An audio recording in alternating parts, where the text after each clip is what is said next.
नमस्कार मेरे प्यारे और नन्हे नन्हे दोस्तों। आज हम लोग मैं हूँ रोबोट राजीव गर्ग के इस पाठ का अध्ययन करेंगे। यह तीसरा पाठ मैं हूँ रोबोट के साथ। आइए हम सब कुछ देखते हैं। अब मैं हूँ रोबोट, क्योंकि ये शीर्षक ही हमें बता रहा है कि इसमें रोबोट के बारे में हमें बताया गया है। रोबोट अर्थात मशीनी यंत्र, एक मशीन से बना हुआ आदमी के तरीके दिखता हुआ एक यंत्र, जो कि आदमी नहीं है लेकिन आदमी की तरीके दिख रहा है। तो मैं हूँ रोबोट, इसीलिए लिख रहा है कि मैं हूँ रोबोट। अब यहाँ पे मैं क्या है, अगर आपसे पूछा जाए व्याकरण की दृष्टिकोण से, तो मैं सर्वनाम है और रोबोट एक संज्ञा है। तो आपको दोनों चीज़ें मिल जा रही हैं, सर्वनाम भी और संज्ञा भी। तो राजीव गर्ग का यह पाठ हमें रोबोट की चीज़ों के बारे में बताएगा कि रोबोट में क्या क्या होता है, रोबोट कैसे काम करता है, रोबोट मनुष्य से कैसे अलग है, मनुष्य की तरह दिखता तो है परंतु अलग कैसे है। इस तरीके से इसमें बहुत सारी चीज़ें रोबोट के बारे में बताया गया है। आइए हम लोग इसका अध्ययन करते हैं। मैं एक यंत्र मानव हूँ। आम भाषा में लोग मुझे रोबोट कहते हैं। मुझे देखकर आपको हैरानी होगी कि मेरा रूप, रंग, आकार और शरीर तुमसे नहीं मिलता, फिर भी मैं तुम्हारे जैसे बहुत से कार्य कर सकता हूं, और वे भी जो तुम नहीं कर सकते। अब पहले पैराग्राफ्स में बता रहे हैं कि मैं एक यंत्र मानव हूं। कौन सा मानव हूँ? मानव तो हूँ लेकिन यंत्र हूँ, मशीन हूँ। यंत्र का मतलब मशीन। मैं मशीनी हूँ जिसमें आदमी के जैसे मांस वगैरह नहीं है, रक्त नहीं है, अर्थात खून नहीं है। उसमें क्या है? इलेक्ट्रिसिटी, विद्युत चल रही है। तो मैं एक यंत्र मानव हूँ, अर्थात मैं एक मशीनी मानव हूँ। आम भाषा में लोग मुझे रोबोट कहते हैं और मुझे मेरा नामकरण कर दिया गया है। जैसे आप लोगों का नामकरण कर दिया जाता है। आप जब छोटे रहते हैं तभी आपके मम्मी पापा आपका नाम रख देते हैं, ABCD जो भी है ना। किसी का नाम मोहन, किसी का नाम श्याम। इसी तरीके से इसका नाम, इस यंत्र मानव का नाम क्या रख दिया गया? रोबोट रख दिया गया। मुझे देखकर आपको हैरानी होगी, अर्थात आप आश्चर्यचकित, हैरानी अर्थात आश्चर्यचकित होंगे, सरप्राइज होंगे। क्यों यह इसमें आश्चर्यचकित होंगे? कि मेरा रूप, रंग, जो मेरा रूप है, जो जैसे मैं दिखता हूं, और मेरा रंग अर्थात मैं किस रंग का हूं, लाल हूं, पीला हूं, काला हूं, तो वो रंग कैसा है, कैसा। और आकार और शरीर, आकार अर्थात छोटा बड़ा जिस तरीके से बनाया जाएगा तो वो कैसा आकार बनाया गया। पशु का आकार बनाया गया, पक्षी का आकार बनाया गया है, मनुष्य का आकार बनाया गया है, ऐसे। तो आकार और शरीर कैसी है, तुमसे नहीं मिलता। कह रहा है कि यह देख करके हैरानी होगी कि रूप जो है, रंग जो है, आकार जो है और शरीर जो है वो तुमसे नहीं मिलता है, अर्थात मनुष्यों से, आप लोगों से, हमसे नहीं मिलता है। फिर भी मैं तुम्हारे जैसे बहुत से कार्य कर सकता हूं। और क्या कह रहा है कि आपके जैसे मिलता तो नहीं है रूप, रंग, शरीर, लेकिन आपके जैसे वह सारे कार्य कर सकता है। जो कार्य आप कर सकते हैं वही कार्य ये भी कर सकता है, और वे भी जो तुम नहीं कर सकते हो। सबसे बड़ी चीज क्या बता रहा है? कि वह कार्य कर सकता है जो आप कर सकते हैं। अर्थात आप जाएंगे, किसी सामान को ले आना चाहेंगे तो रोबोट भी ला सकता है, रोबोट भी अन्य चीजों को कर सकता है, लेकिन वह कार्य भी कर लेगा जो आप नहीं कर सकते हैं। बहुत सारे ऐसे कार्य हैं, आगे बताएंगे कौन कौन से कार्य हैं जो आप नहीं कर सकते हैं लेकिन रोबोट कर सकता है। आइए दूसरे पैराग्राफ में आते हैं, दूसरे अनुच्छेद में। मेरा शरीर हाड़ मांस का नहीं। सबसे बड़ा डिफरेंस, सबसे बड़ी जो विभेदता है, अंतर है, वो क्या बता रहा है? कि मेरा शरीर हाड़ मांस का, अर्थात हाड़ और मांस। हाड़ का मतलब है हड्डियों और मांस का मतलब है जो मांस आपके अंदर है। तो हड्डियों और मांस से नहीं बना है। जैसे आपका शरीर किन से बना है? हड्डी है और मांस है, लेकिन इनका शरीर हड्डी और मांस से नहीं बना है। बल्कि लोहा, इस्पात और प्लास्टिक से बना है। किन चीजों से बना है? लोहा, इस्पात और प्लास्टिक, है ना। लोहा और इस्पात में अंतर होता है। लोहे में जब थोड़ी मिलावट की जाती है और उसको स्ट्रांग बनाना होता है और उसको ऐसे बनाया जाता है कि उसमें जंग ना लगे, तो मिलावट करके जब बनाते हैं तो वो इस्पात होता है, और उसी का जो मूल रूप होता है वो लोहा होता है ना। तो लोहे से बना हुआ पदार्थ इस्पात है, तो लोहा और इस्पात इसीलिए लिख रहे हैं। और किन चीज़ों से? प्लास्टिक से। तो आप अंतर याद रखिएगा, जब भी आपसे पूछा जाए कि मनुष्य और रोबोट में क्या अंतर है, तो आप सबसे बड़ी चीज क्या बताएंगे कि मनुष्य हाड़ मांस से अर्थात हड्डियों और मांस से बना है और रोबोट हाड़ मांस से नहीं बना है। जबकि वह किससे बना है? लोहा और इस्पात तथा प्लास्टिक से। मेरी भी टांग, भुजा और अंगुलियां हैं। जैसे आपके अंगुली है, टांग है, भुजा अर्थात ये हाथ है, वैसे ही उसकी भी टांग, भुजा अर्थात हाथ और अंगुलियां अर्थात ये अंगुलियां हैं। लेकिन मेरे ये सभी अंग धातुओं से बने हैं। लेकिन किससे बने हैं? आपकी ये अंगुली और आपकी ये टांग, आपका ये हाथ किससे बना हुआ है? हड्डियों और मांस से। जबकि ये बता रहे हैं कि लेकिन मेरे ये सभी अंग, जितने भी अंग हैं, किन चीजों से बने हैं? धातु से। धातु कहते हैं मेटल्स। मेटल्स अर्थात जैसे लोहा से, इस्पात से, प्लास्टिक से, ये सभी चीजें क्या हैं? लोहा हुआ, इस्पात हुआ, और से जितने भी हैं, पीतल हुआ, तो इस तरीके से जो भी हैं वो सभी धातु कहलाते हैं। तो उन धातुओं से ही ये बना हुआ है ना। निर्जीव होते हुए भी मेरे सब अंग तुम्हारी तरह काम करते हैं। और निर्जीव होते हुए सबसे बड़ी चीज क्या बता रहा है कि निर्जीव होते हुए भी, ये निर्जीव है अर्थात इसमें जीवन नहीं है।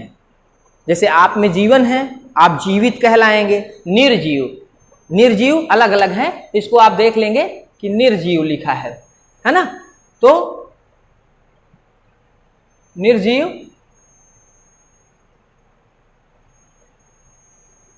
निह और जीव, तो यही जो आह का चिन्ह है, यही यहां पे रा के चिन्ह में बदल जाता है। ठीक है, तो यह निजीव, नि क्या कहलाता है? नहीं, नहीं से संबंधित, अर्थात वह उसमें जीवन नहीं है, वह जीवन युक्त नहीं है, उसमें जान नहीं है वह, इसीलिए वो निर्जीव कह रहा है अपने आप को। तो निर्जीव होते हुए भी मेरे सब अंग, जितने के जितने अंग हैं, वो क्या हैं? आपकी तरह से काम कर सकते हैं। मैं चल सकता हूं, उछल सकता हूं और कूद भी सकता हूं।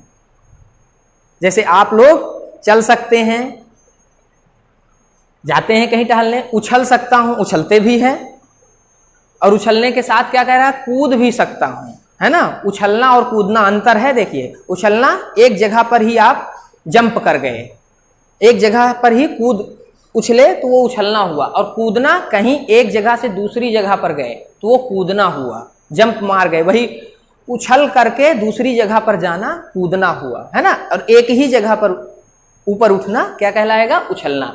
तो उछलना, उछल भी सकता हूं, एक जगह पर उछलता है और दूसरी जगह पर कूद भी सकता है। तुम्हारी तरह अपने हाथों और अंगुलियों से मैं मशीन के पुर्जे फिट कर सकता हूं। जैसे आप मशीन के पुर्जे अर्थात जो छोटे छोटे पार्ट्स होते हैं, जो छोटे छोटे भाग होते हैं, किसी में नट होते हैं, किसी में तार होता है, तो तार, नट्स, ये सब कल पुर्जे या पार्ट्स कहलाते हैं। तो उन पुर्जों को, पुर्जे अर्थात भाग, पार्ट किसी मशीन के, तो उनको फिट कर सकता हूं अपनी जगह पर, वह फिट भी कर सकता है। बोझा उठा सकता हूं, और कौन सा काम करता है? बोझा उठाने का, अर्थात जैसे आप बोझा उठा सकते हैं, बोझा अर्थात जो भार है, कोई भार है आप अपने सर पे ले सकते हैं, हाथ में ले सकते हैं। आप कहेंगे कि मेरा जो ब्रीफ केस है मैं उठाऊं, तो रोबोट कहेगा लाइए मैं भी उठा सकता हूं आपका ब्रीफ केस। आप कहेंगे नहीं, मैं जो है ये पूरा का पूरा जो सामान है मैं उठाऊंगा, तो कहेगा मैं भी उठा सकता हूं। तो बोझा अर्थात जो सामान है, सामान को उठा सकता हूं और ना जाने कितने काम कर सकता हूं, और बहुत सारे, ना जाने कितने अर्थात बहुत सारे जिनको आप नहीं जानते हैं, वैसे भी काम कर सकता हूं। तुम्हारे शरीर में शिराओं और धमनियों का जाल बिछा हुआ है। आइए हम थोड़ा देखते हैं कि शिरा और धमनी क्या होती है। शिरा कहते हैं जब हम सांस लेते हैं, जीवन जीने के लिए क्या होता है कि सांस लिया जाता है। सांस जब हम लेते हैं तो जब ऑक्सीजन अंदर जाती है ना, तो उसके साथ कार्बन डाइऑक्साइड भी जाती है, लेकिन उतनी मात्रा में नहीं, ऑक्सीजन ही जाती है। तो उस ऑक्सीजन को अन्य जगहों पर पहुंचाने का काम, अर्थात पहली चीज तो यह है कि जो ऑक्सीजन जाएगी वो हृदय के माध्यम से फिल्टर होगी, यानी हार्ट के माध्यम से फिल्टर होगी। तो वो फिल्टर हुई केवल ऑक्सीजन जो है वो किन के माध्यम से जाती है? धमनियों के माध्यम से पूरे शरीर में जाती है। और उसके बाद जो कार्बन डाइऑक्साइड है जब हम निकालते हैं, है ना, तो वो शिराओं के माध्यम से अन्य जगहों से हो करके वो बाहर आती है शिराओं के माध्यम से। तो कार्बन डाइऑक्साइड निकाली जाती है शिराओं के माध्यम से और ऑक्सीजन पूरे शरीर में पहुंचाई जाती है धमनी के माध्यम से। तो ये चीजें आपको पता होनी चाहिए, है ना, कि धमनी के माध्यम से ऑक्सीजन पूरे शरीर में पहुंचाई जाती है, शिरा के माध्यम से कार्बन डाइऑक्साइड निकाली जाती है। तो तुम्हारे शरीर में शिराओं और धमनियों का जाल बिछा हुआ है पूरे शरीर में। आप देखते हैं जो छोटी छोटी नसें हैं तो वो पूरे के पूरे शरीर में घूम रही हैं, उन्हीं के माध्यम से खून पूरे शरीर में दौड़ता है। और खून क्या करता है? वही ऑक्सीजन को ले जाता है, वही है उन अंदर वो धमनियां हैं, वो खून को पूरे शरीर में दौड़ाती हैं। तो बिछा हुआ है अर्थात फैला हुआ है पूरे शरीर में, शिरा और धमनी का जाल बिछा हुआ है। उनमें रक्त का प्रवाह होता रहता है, इसी रक्त से तुम्हें शक्ति मिलती है। लेकिन मेरे शरीर में तारों का जाल बिछा हुआ है और इन तारों में खून की जगह विद्युत धारा बहती रहती है। यही विद्युत धारा मुझे काम करने की शक्ति देती है। कह रहे हैं कि आपके शरीर में शिरा और धमनी का जाल बिछा हुआ है और मेरे में क्या बिछा हुआ है? सब जगह तारों का जाल बिछा हुआ है। तारों में खून की जगह पर क्या चलता रहता है? विद्युत धारा बहती रहती है। विद्युत धारा मतलब इलेक्ट्रिसिटी, है ना, करंट बहती रहती है। तो आप देखते हैं जैसे ये पूरा का पूरा ये टीवी चल रहा है आपके सामने, सैमसंग का ये टीवी, इसके अंदर जो चीजें हैं इसको भी आप रोबोट ही समझ सकते हैं एक प्रकार से। बस ये काम वैसे नहीं करेगा घूम के, लेकिन और सारे काम ये कर रहा है। तो इसके अंदर चूंकि धमनी और शिरा नहीं है, इसके अंदर क्या है? तार के जाल बिछे हुए हैं। और वो तार किससे चल रहा है? जो इलेक्ट्रिसिटी बह रही है, जो करंट बह रहा है, उस करंट के माध्यम से ये डिस्प्ले हो रहा है, दिखाई दे रहा है। तो इसी तरीके से रोबोट भी अपना काम करता है। यही विद्युत धारा मुझे काम करने की शक्ति देती है और यही विद्युत धारा अर्थात यही करंट काम करने की शक्ति भी देती है। तुम सोचते होंगे कि मैं निर्जीव पुतला ये सब काम कैसे करता हूँ, और आप लोग सभी लोग सोचते होंगे, क्या सोचते हैं कि अरे यह तो निर्जीव है, इसमें तो जान नहीं है, और जान नहीं है फिर भी ये कैसे इतना अच्छा काम कर रहा है। तो वो कह रहे हैं कि वही निर्जीव पुतला जो है वो ऐसे काम कैसे कर सकता है। तो काम करने के लिए मेरे पास मस्तिष्क है, लेकिन तुम्हारे पास मस्तिष्क से बिल्कुल अलग, तुम्हारे मस्तिष्क से बिल्कुल अलग, अर्थात उसके पास भी मस्तिष्क है, उसके पास भी दिमाग है, लेकिन तुम्हारे दिमाग से बहुत ही अलग, डिफरेंट है वो। मेरा मस्तिष्क कंप्यूटर है और अपने मस्तिष्क को क्या बता रहा है? तो उसका मस्तिष्क क्या है? कंप्यूटर है, जिसमें पहले से ही कोडिंग की गई है, पहले से ही सारी चीजें डाली गई हैं। जो भी मुझे करना होता है उसके लिए मुझे कंप्यूटर आदेश देता है, उसी आदेश के अनुसार मैं काम करता हूं। और कह रहा है कि जो भी ये काम करना होता है, सबसे पहले क्या होता है? कंप्यूटर उसको आदेश देता है कि हाँ आपको ये काम करना है। तो जैसे अभी इसको चलाने के लिए, काम करने के लिए लैपटॉप में जो लगा हुआ उसका मस्तिष्क है, जिसको सीपीयू कहते हैं, तो वो क्या कहेगा?